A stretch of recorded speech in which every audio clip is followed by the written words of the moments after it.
ICC champions trophy 2025లో Bharat ఘన విజయం సాధించింది.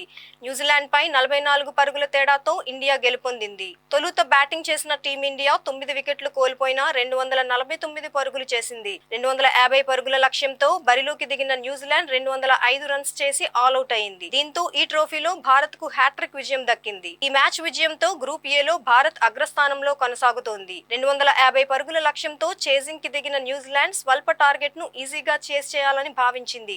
ఈ క్రమంలో కొత్తగా జట్టులోకి వచ్చిన వరుణ్ చక్రవర్తి తన మిస్టీరియస్ బౌలింగ్ తో న్యూజిలాండ్ ప్లేయర్లకు చుక్కలు చూపించాడు. ఓవైపు విలియమ్సన్ ధీటుగా అవుతున్నప్పటికీ ఇతర బ్యాటర్లను వరుణ్ చక్రవర్తి ఇబ్బంది పెట్టాడు. ఈ మ్యాచ్ లో మొత్తం 10 ఓవర్లు వేసి వరుణ్ 42 పరుగులు ఇచ్చి 5 వికెట్లను పడగొట్టాడు. ఇందులో ఓపెనర్ విల్ యంగ్ తో పాటు గ్లెన్ ఫిలిప్స్, బ్రెస్వెల్ శాంట్నర్ వంటి కీలక ప్లేయర్లున్నారు. ఈ 5 వికెట్లతో వరుణ్ చక్రవర్తిని సైతం గెలుచుకున్నాడు. ఈ నెల 4న జరిగే తొలి సెమీస్ లో ఆసీస్ లో భారత్ తలపడనుంది. 5న దక్షిణాఫ్రికాతో న్యూజిలాండ్ మ్యాచ్ జరగనుంది.